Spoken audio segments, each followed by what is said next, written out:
Após a Guerra dos Reis e todos os incidentes registrados no capítulo 14 de Gênesis, Abraão recebeu do Senhor novas revelações. Um pacto formal que já havia sido anunciado, agora seria confirmado através de um ritual conhecido como a Aliança de Corte. Seja muito bem-vindo ao Música e Teologia, um canal que traz um conteúdo de excelência através de suas séries e de seus louvores.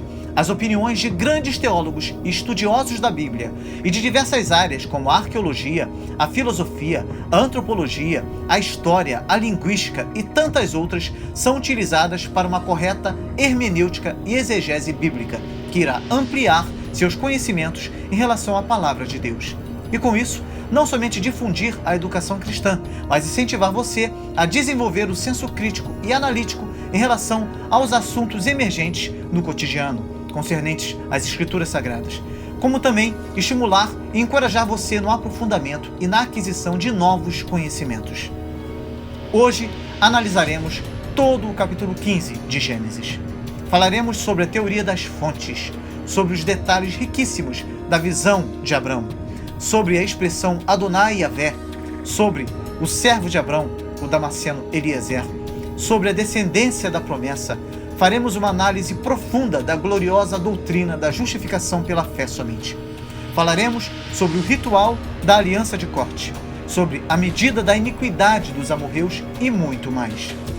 Deixe o seu like. Já aproveite para fazer isso agora, pois isso é muito importante para que outras pessoas tenham acesso a este conteúdo também. Ao final do vídeo, faça o seu comentário e compartilhe muito este material precioso.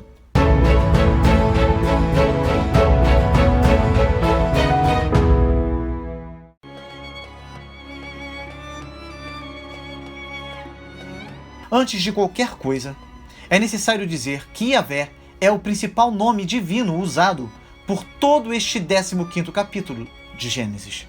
E por causa disso, os críticos que consideram que o Pentateuco foi formado através de 4 fontes, a saber, as fontes J, E, D e P, acabam dividindo suas opiniões neste capítulo de Gênesis. Segundo a teoria destas fontes J, E, D e P, Moisés não foi o autor desses livros, embora algumas de suas ideias e instituições tivessem sido incorporadas aos mesmos. Essa teoria dá a esses livros datas muito distantes e posteriores dos dias de Moisés, querendo levar-nos a crer que tradições tanto orais quanto escritas, mas principalmente orais, teriam sido coligidas bem mais tarde, através de um ou mais editores, formando assim livros como Gênesis, Êxodo, Levítico, etc., incluindo o livro de Josué, formando o que eles chamam de Hexateuco. No entanto, este capítulo 15 de Gênesis, além de dividir as opiniões dos críticos que defendem a teoria das fontes, mostra que a complexidade das suposições e das contradições inerentes a elas deixa na dúvida toda a teoria. Os eruditos conservadores pensam que Gênesis foi produzido por um único autor, e que algumas informações podem ter sido obtidas de qualquer número de fontes informativas independentes, por ser assim que os autores geralmente fazem. A maior parte dos livros representa algum trabalho de compilação.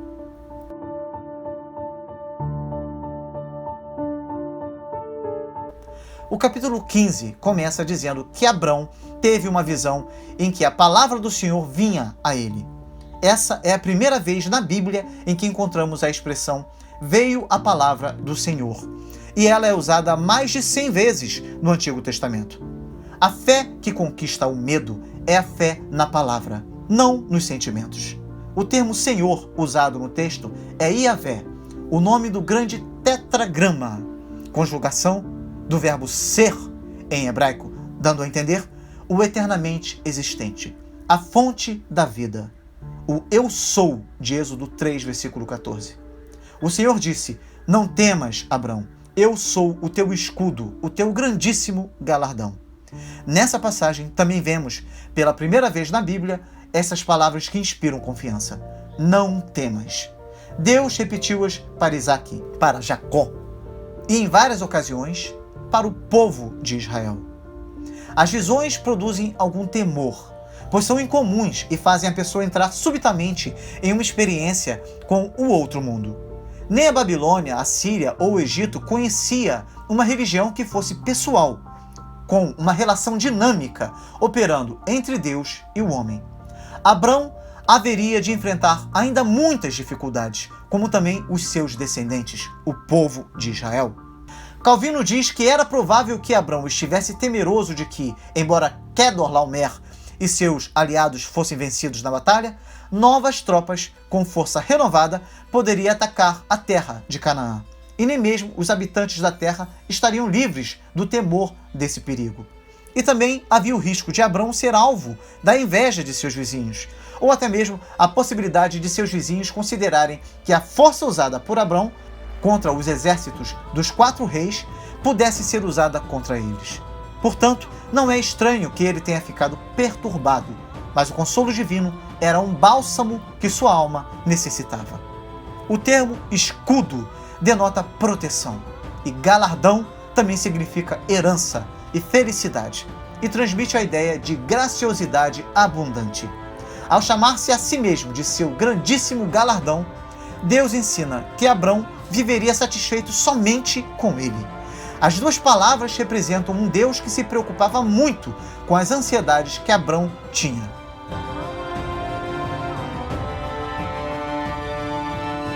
No versículo 2, Abrão se dirige a Deus através da expressão Adonai Yavé, traduzida como Senhor Deus, manifestando a majestade do seu Deus na visão que ele estava tendo.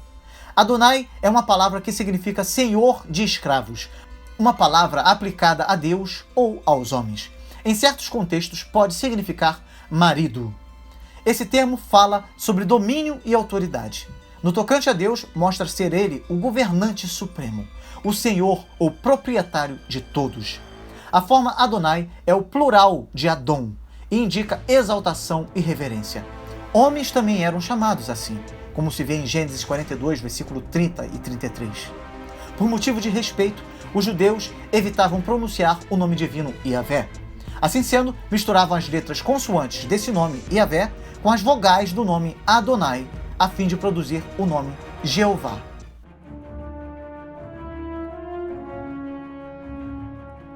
Abrão revela sua profunda angústia, fazendo uma pergunta a Deus em relação ao seu mordomo Eliezer. E é bastante possível que Abrão tenha feito uso de um jogo de palavras, pois no hebraico o termo Ben-Meshech significa filho da possessão ou herdeiro. Em outras palavras, ele era o herdeiro potencial dos bens de Abrão. Mas esse termo hebraico tem outra interpretação, pois pode significar aquele que corre, de Meshech, ou seja, aquele que corre para fazer a vontade de seu senhor. A palavra é similar a Damasco, Damesek. Ou seja, o jogo de palavras que Abrão pode ter feito teria o seguinte sentido: esse Damasceno é aquele que corre para servir-me. Deve ser ele o meu herdeiro? Isso expressaria a angústia de Abrão. Deus prometeu que ele teria um filho, mas não veio nenhuma criança para abençoar sua casa. Por quê? E diante disso, ele se apoia na lei dos Hurrianos, prevalecente em torno de Arã, de onde ele veio, que dizia que as providências para um casal sem filhos era a adoção de um servo para cuidar deles na velhice e enterrá-los. Em troca, o herdeiro adotado receberia a riqueza da família. Evidentemente, Abrão adotara o Damasceno Eliezer, que era um sírio de Damasco, e segundo Calvino é provável que Abrão o tivesse comprado na Mesopotâmia. No entanto, é difícil entender como ele foi chamado Damasceno, se em Gênesis 15, versículo 3, é dito que ele nasceu na casa de Abrão. Porém, a palavra pode significar apenas que a família dele era de Damasco, mas não ele mesmo. Ele também foi chamado de herdeiro da minha casa, ou seja, ele seria o possuidor da casa, das propriedades dos animais, de tudo. Alguns supõem que o homem realmente fosse natural de Damasco e fosse parente próximo de Abrão, e não um escravo nascido em sua casa. E indagamos por que Ló não fora escolhido como herdeiro, pois era parente próximo de Abrão. Mas se Eliezer era um parente próximo, então é óbvia a razão de ele ter sido escolhido como herdeiro principal. podemos envolver-nos em muitas conjecturas sem sabermos qual a verdade da questão. Há tradições, mas elas raramente ajudam. Os intérpretes judeus deram toda sorte de desinformação, como aquela que diz que ele era filho ou neto de Nimrod, ou que depois ele recebeu carta de alforria de sua escravidão e tornou-se Og, o rei de Bazã, ou que ele era Canaã, filho de Cão. Outros disseram que a cidade de Damasco foi construída por ele e que ele chegou a ser o rei dessa cidade. Tantas fantasias, porém, deixam-nos vazios da verdade dos fatos. Eliezer significa Deus de socorro. Lázaro é uma forma abreviada desse nome. Eliezer era o principal servo de Abrão, uma espécie de servo líder que cuidava de seus interesses em geral. Abrão dispunha de uma provisão legal para o seu caso. Eliezer poderia ser o seu herdeiro. Mas o plano de Deus não se ajustava a isso, e nem Abrão finalmente se apegou a essa alternativa inferior. O que Deus nos dá é algo melhor do que aquilo que nós mesmos temos planejado.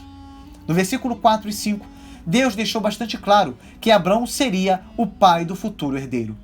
A hereditariedade depende da paternidade. Então, de modo comovente, Deus garantiu a Abrão que esse herdeiro seria o pai de tantos descendentes que ninguém conseguiria contá-los. A ciência não tem como saber o número de estrelas contidas no universo. Simplesmente não dá para contar. Se contássemos as estrelas contidas apenas em nossa galáxia, uma por segundo, levaríamos aproximadamente 2000 anos. Deus não disse que Abrão teria esse número de descendentes, mas sim que, como as estrelas, eles seriam demais para serem contados. Quer Abraão olhasse para baixo e visse o pó da terra, quer olhasse para cima e visse as estrelas, ele iria se lembrar da promessa de Deus e confiar. Essa promessa foi repetida a Abrão em Gênesis 22, versículo 17, e reafirmada a Isaac em Gênesis 26, versículo 4.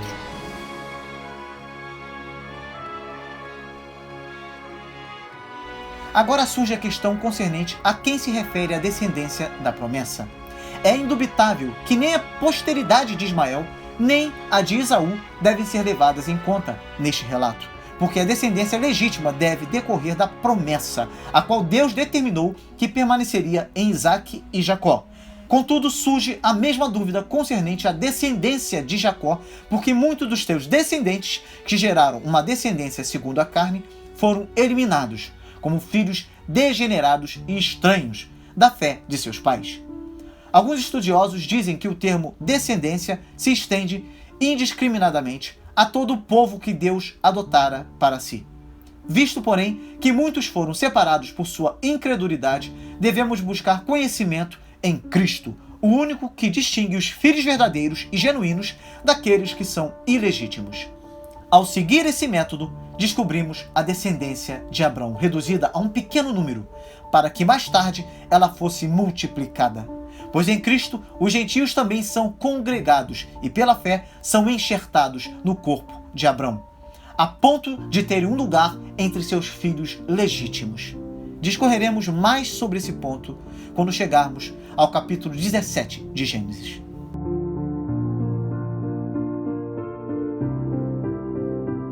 O versículo 6 começa assim: E creu Abrão no Senhor. O verbo traduzido como creu é amã, do qual deriva a nossa palavra amém. Seria como se disséssemos hoje: Amém, Deus. A raiz simples significa ser forte. A causativa significa apoiar todo o peso sobre, confiar na força de. Uma tradução mais exata seria: E ele se apoiou, confiou no Senhor. Esta é a primeira referência que a Bíblia faz à fé do patriarca Abrão. E o Senhor imputou-lhe isto como justiça. Este versículo é uma notável antecipação do princípio da justificação pela fé somente, tão salientado por Paulo em Romanos 4, versículo 3, 9, 22 e Gálatas 3, versículo 6, que são citações que o apóstolo fez da Septuaginta. Paulo ensinou que Abrão foi justificado pela fé somente, antes de a lei ter sido dada. Isso posto, a lei não pôde anular o pacto que já tinha sido firmado. Segundo Joel R. Bick, a doutrina da justificação pela fé somente foi a grande revolução espiritual e teológica de Martinho Lutero, que viu em Romanos 1, versículo 17, que a justiça que Paulo tinha aqui em mente não era uma justiça punitiva que condena os pecadores, mas uma justiça que Deus livremente concede aos pecadores com base nos méritos de Cristo, e a qual os pecadores recebem pela fé. Lutero viu que a doutrina da justificação pela graça somente, sola gratia, através da fé somente, sola fide, por causa de Cristo somente, solus Christus, era o coração do Evangelho e se tornava para ele uma porta aberta para o paraíso, um portão para o céu. Os católicos romanos têm tradicionalmente apelado para esse versículo para sustentar sua doutrina de justificação por obras capacitadas pela graça. Mas nenhuma palavra é mencionada aqui de obras ou mérito. Antes, em Gênesis 15, versículo 6, Deus concede justiça a Abrão como um dom gratuito. Paulo confirma em Romanos 4 e Gálatas 3, versículos 6 a 14, que a justiça imputada, isto é, computada, de Gênesis 15, versículo 6, é para ser entendida em termos de pela ou através da fé. O termo hebraico em Gênesis 15, versículo 6, é também traduzido como foi contado em Romanos 4, versículo 3.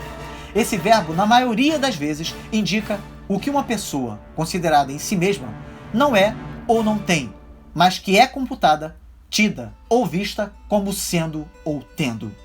É claro, então, que quando Abrão foi justificado pela sua fé, a justiça que lhe foi computada ou creditada em sua conta era uma justiça não sua, mas de outro, a saber, a justiça de Cristo. E o argumento que corrobora com esta doutrina é o uso da preposição grega eis, como usada em Romanos 4, versículos 5, 9 e 12. Nestas passagens, a preposição eis não significa em lugar de, mas sempre significa com o objetivo de ou a fim de. Poderia ser traduzida em direção a ou para. Seu significado é claro a partir de Romanos 10, 10. Com o coração se crê para justiça. Isto é, a fé se move em direção do próprio Cristo e se apega a ele. J.I. Packer sumariza bem isso.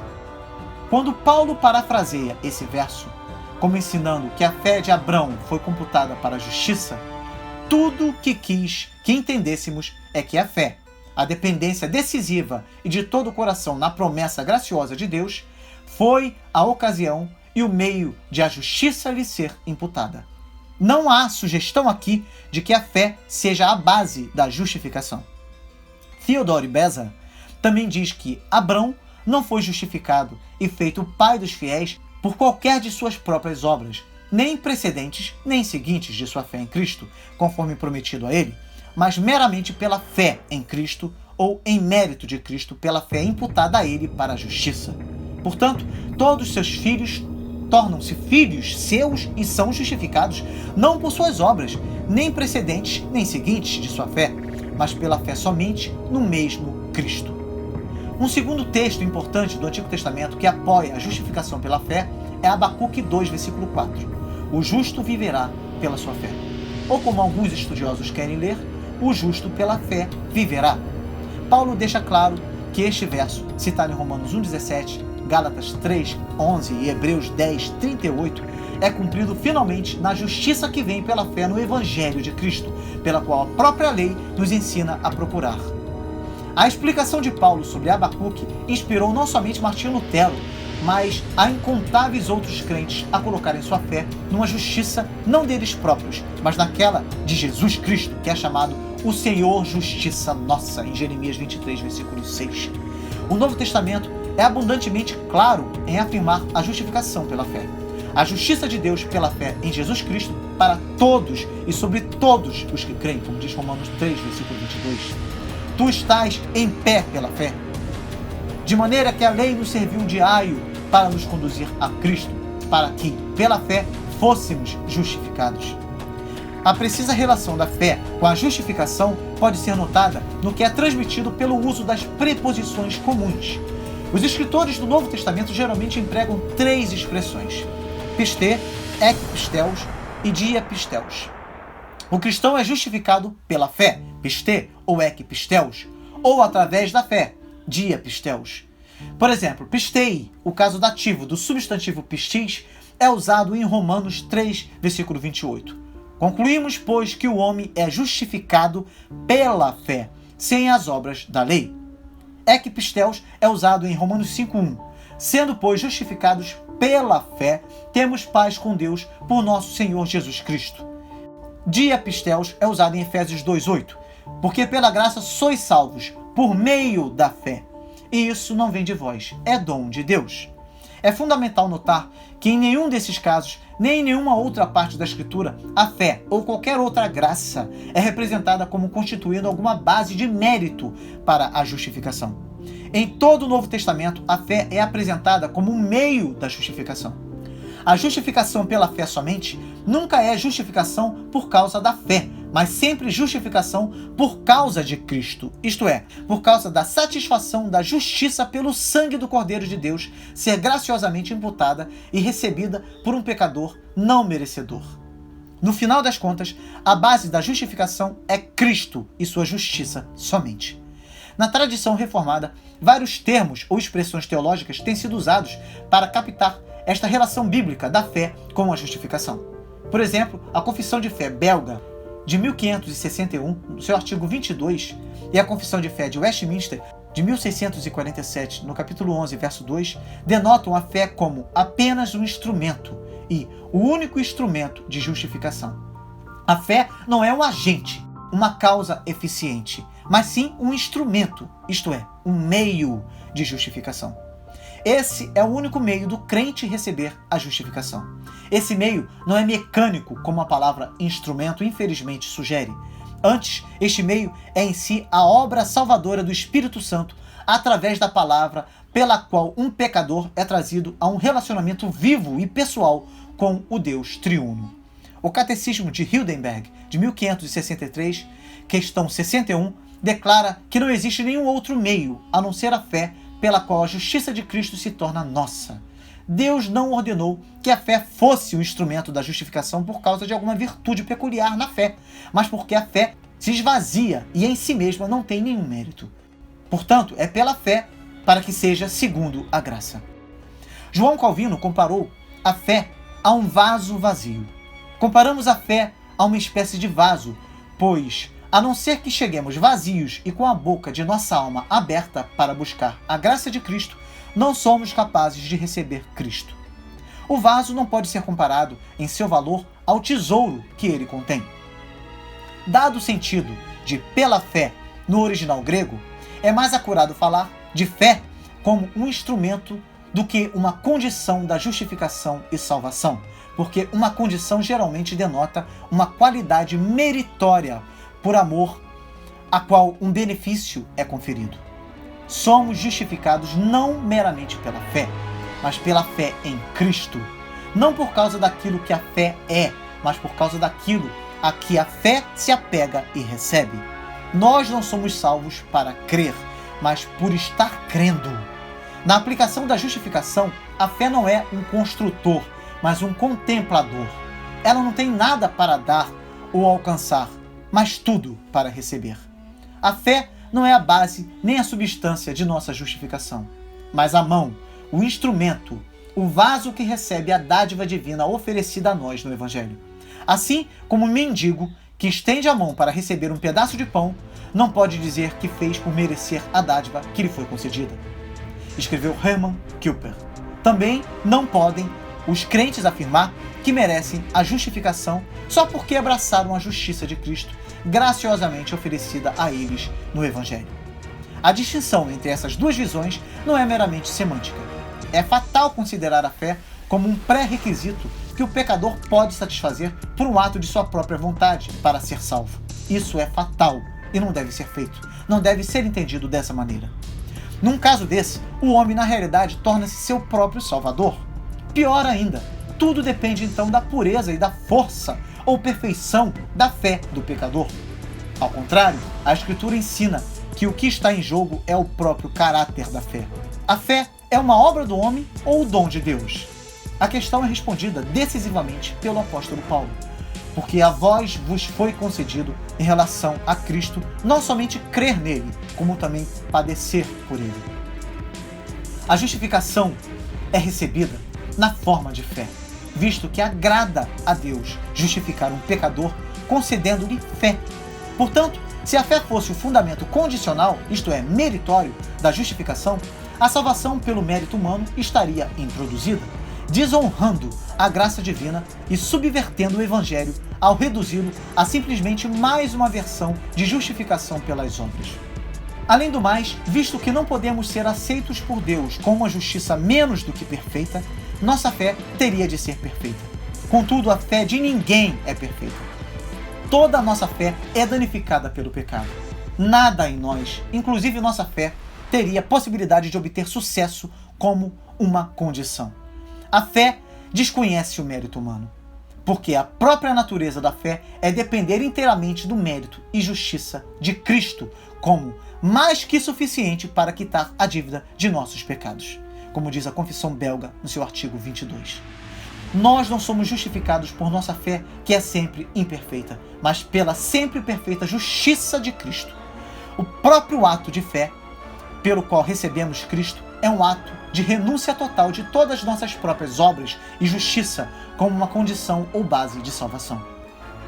Como Horatius Bonar profundamente comenta, a fé não é obra, nem mérito, nem esforço, mas é o cessar de tudo isso. É a aceitação em seu lugar daquilo que um outro fez completamente e para sempre. E John de Hardeo observa: a fé é um vazio preenchido com a plenitude de Cristo. É a impotência descansando sobre a força de Cristo. Mas a objeção pode ser então levantada.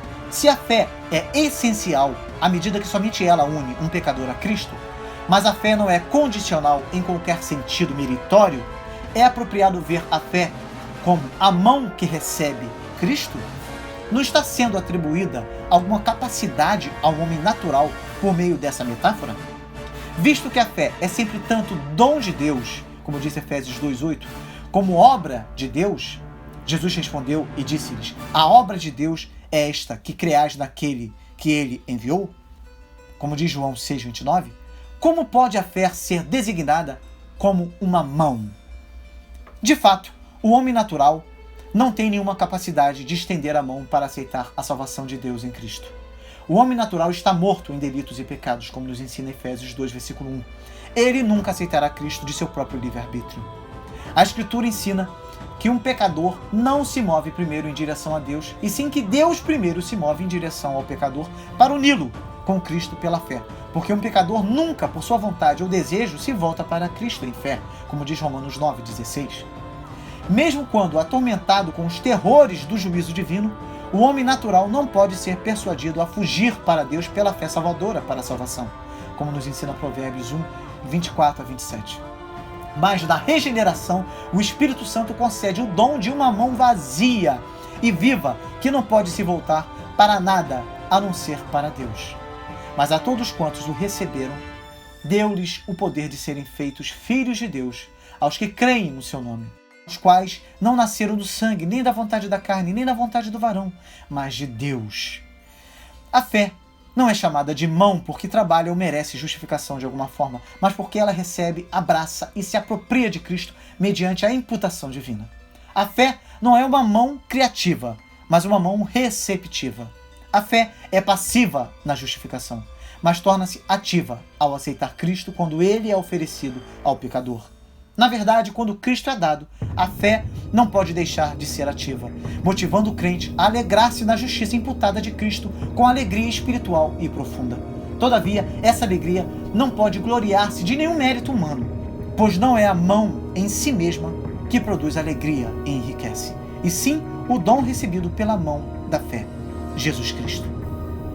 A mão da fé, graciosa e incondicionalmente, recebe e descansa somente sobre Cristo e sua justiça. A fé tem vida que sai de Cristo, em quem toda a nossa salvação se encontra. Como B.B. Warfield apropriadamente sumariza, é do seu objeto, Jesus Cristo, que a fé deriva seu valor. O poder salvador da fé, dessa forma, não reside em si mesma, mas no Salvador Todo-Poderoso em quem ela reside. Não é a fé que salva, mas a fé em Jesus Cristo. Falando estritamente, não é nem mesmo a fé em Cristo que salva, mas Cristo que salva através da fé. E para finalizar estes argumentos acerca desta doutrina gloriosa, é importante ressaltar que não há contradição final entre Paulo e Tiago. Muitos cristãos não pensam assim e acreditam que, sem dúvida, Tiago escreveu o 2º capítulo de sua epístola visando a refutar o que Paulo tinha em mente. E, como se é de esperar, estes críticos não aceitam que foi Tiago, o irmão do Senhor, quem escreveu a epístola que tem esse nome. No entanto, o fato é, como já vimos, que os pecadores não são salvos pela fé acrescida de obras, mas por uma fé que redunda em obras. Gaste algum tempo lendo Gálatas 3, Romanos 4 e Tiago 2 e você verá como Abrão ilustra a salvação pela fé. Em Gálatas 3, Paulo concentra-se no crer. Em Romanos 4, ele trata do imputar. Em Tiago 2, Tiago explica a justiça.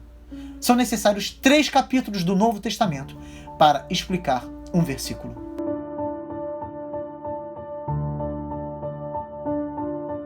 No versículo 7 aparece o que é chamado pelos teólogos de autoquerigma, a autoproclamação de Deus, uma declaração feita por Deus acerca de sua natureza.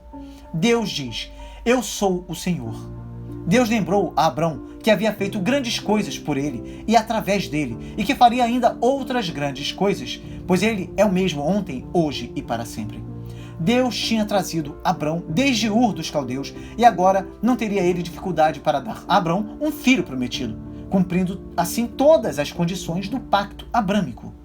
Deus assegurou que daria a terra de Canaã a ele e a seus descendentes. E então reafirmou essa promessa. A terra é uma parte importante da aliança, pois é na terra de Israel que se desenrola o drama divino da história da salvação. Israel também serve de palco para o último ato desse drama, quando o Messias voltar para reinar na terra. Durante séculos, Israel foi uma nação sem terra, e tudo indicava que a promessa não se cumpriria. Em 1932, em sua obra This Was His Faith, o comentarista inglês G. Campbell Morgan escreveu: agora estou quase inteiramente convencido de que o ensinamento das Escrituras, como um todo, é este: não há futuro algum para Israel como povo aqui na Terra. Mas então, no dia 14 de maio de 1948, a nação de Israel voltou a existir. Assim como Deus cumpriu sua promessa a Abrão e enviou o Messias, Deus também cumprirá sua promessa e restaurará a terra a seu povo.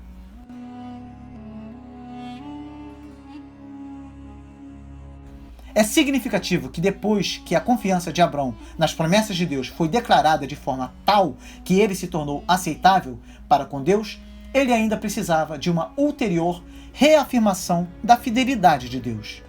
É ainda mais surpreendente que Deus fosse tão paciente com ele. Isto ilustra o fato de que Deus é amigo de uma pessoa que duvida honestamente, alguém que o ama e confia nele, mas ainda tem a tendência de falsear o pé. Desta vez, Deus não lhe daria apenas uma promessa, a sua palavra, mas faria um contrato formal com ele.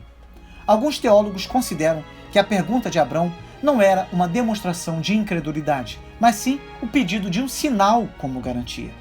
Ele estava certo de que Deus lhe daria o filho prometido, mas a terra estava nas mãos de nações pagãs. Uma coisa era Abraão possuir a terra, mas como seus descendentes tomariam sua posse para que pudessem desfrutar dela.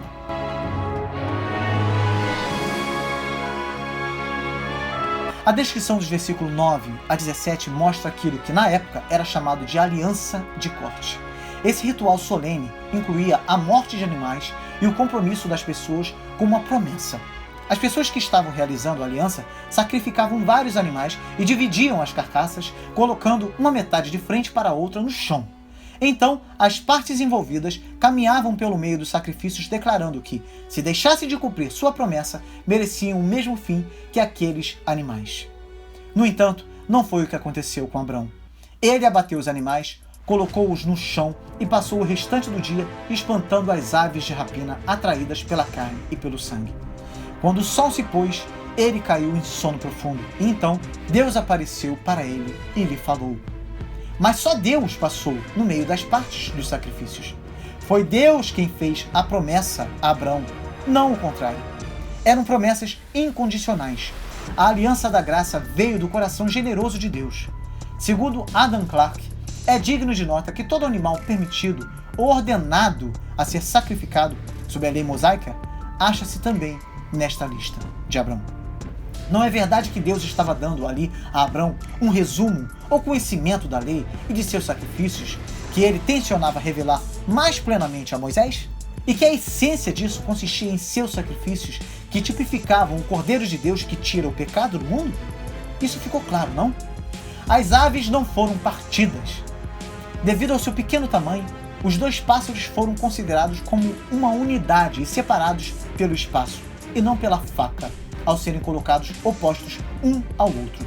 Segundo alguns estudiosos, os três tipos de animais, além das aves, poderia ser uma declaração de que toda a posteridade de Abrão, não importando que posição ocupasse, seria oferecida sem sacrifício, de modo que todo o povo e cada indivíduo constituísse um só sacrifício, e, portanto, isso apontava para a futura condição da igreja. Contudo, o real motivo para a realização desse ato parece ter sido o seguinte: que o Senhor de fato admoestaria a posteridade de Abraão. Não apenas que ela se assemelharia a uma simples carcaça, mas sim a uma carcaça dilacerada e dissecada. Pois a servidão com que foram oprimidos por algum tempo foi mais tolerável do que a simples morte. Contudo, visto que o sacrifício é oferecido a Deus, a própria morte é imediatamente transformada em nova vida. A razão pela qual Abrão, colocando as partes do sacrifício uma ao lado da outra, posiciona as partes de modo correspondente é porque elas seriam novamente reunidas. Mas, quão difícil é a restauração da igreja e quantas dificuldades estão envolvidas nesse processo, fica evidente pelo horror que tomou conta de Abraão. Vemos, pois, que duas coisas foram ilustradas, a saber, a dura servidão com a qual os filhos de Abraão iriam sofrer quase a dilaceração e destruição, e depois sua redenção, que seria o magistral penhor da adoção divina. Semelhantemente, a condição geral da igreja nos é apresentada, a saber, o modo peculiar de Deus agir para criá-la do nada e erguê-la da morte.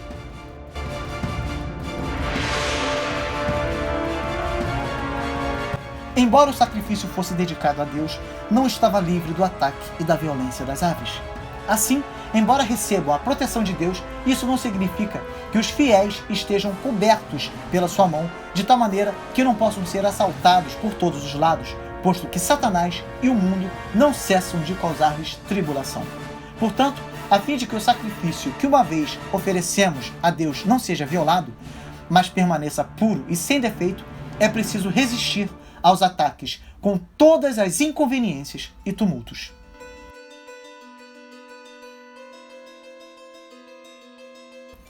A visão agora se mistura com um sonho.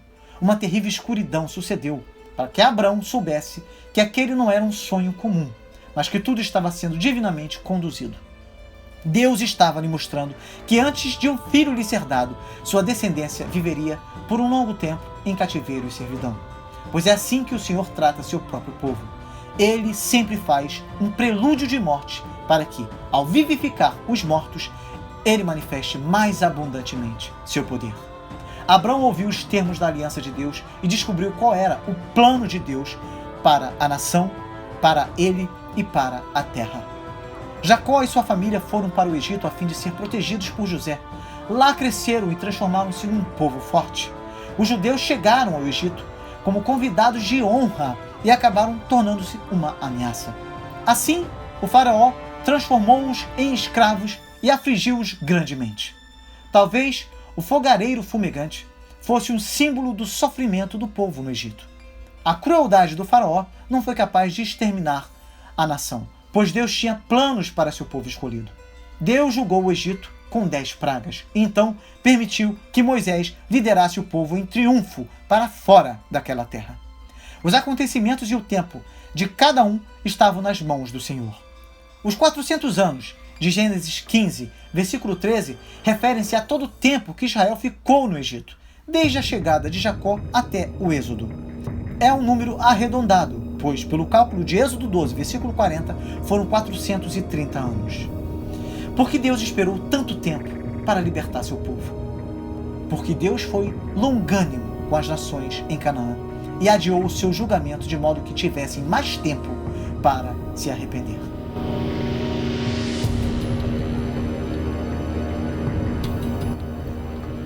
Os dias da vida de Abrão foram 175 anos, o que significa que ele andou com Deus durante um século.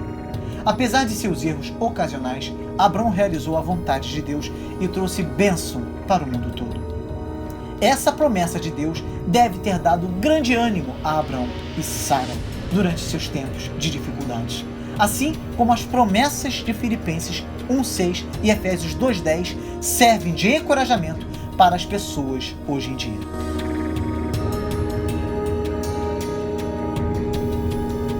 Aqueles que condenam Israel e Deus pela forma como os cananeus foram tratados se esquecem de que Deus concedeu-lhes séculos para se arrependerem de sua perversidade. Deus havia dado a posse da terra para os amorreus, mas por causa dos seus pecados, eles seriam legitimamente expulsos.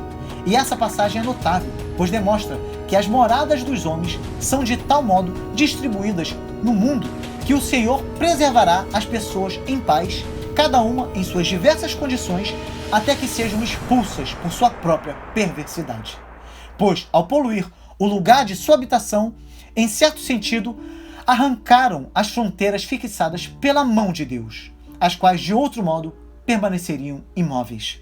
Além disso, aqui o Senhor recomenda sua própria longanimidade. Mesmo que os amorreus já tivessem se tornado indignos de ocupar a terra, o Senhor os suportou, não por pouco tempo, mas lhes outorgou 430 anos para arrependimento.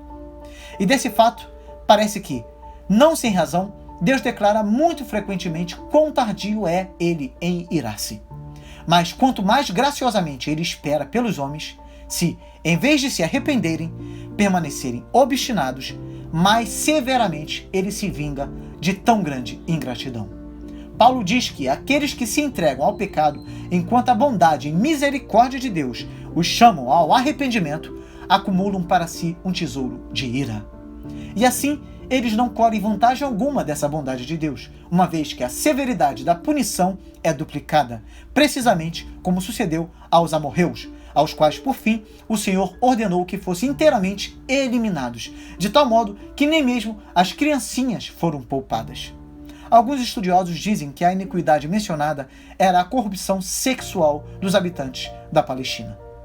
Portanto, quando ouvimos que Deus aguarda silenciosamente do céu até que as iniquidades atinjam a medida, saibamos que esse não é o tempo para adormecimento, mas antes que cada um de nós se levante agora para se preparar para o juízo celestial.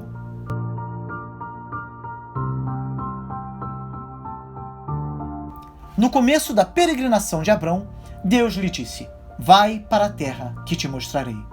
Mais tarde, Deus disse: eu te darei.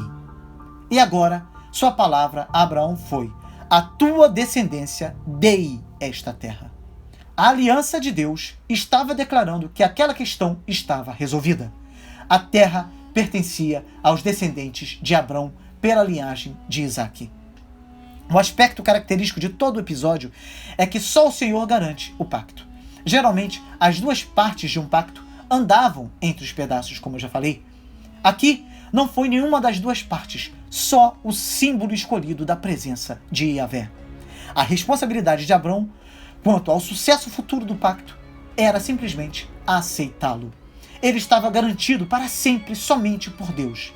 É este tipo de pacto que Jeremias prevê que um dia seria celebrado com todo Israel, e que o Novo Testamento afirma que foi feito em Cristo. Portanto, a aliança de Deus com Abrão permanece. Ela é incondicional. Seu cumprimento não depende da fé nem da fidelidade dos seres humanos. Semelhantemente, a nova aliança estabelecida por Jesus Cristo não depende das pessoas aceitarem-na ou não. Aqueles que depositam sua fé em Cristo Jesus entram nessa aliança e recebem salvação eterna, uma herança eterna e glória eterna. Quando Abraão preocupou-se consigo mesmo, Deus deu-lhe segurança dizendo: eu sou. Quando se preocupou com seu herdeiro, ouviu o Senhor dizer, eu vou. Quando sua preocupação foi com a terra, Deus respondeu, eu já te dei. Em Jesus Cristo, Deus dá essas mesmas garantias para seu povo nos dias de hoje. Abraão creu em Deus. Você crê? Aproveite para dar o seu like. Faça isso agora. Deixe o seu comentário e compartilhe esta mensagem. Ajude-nos a levar a palavra de Deus para outras pessoas.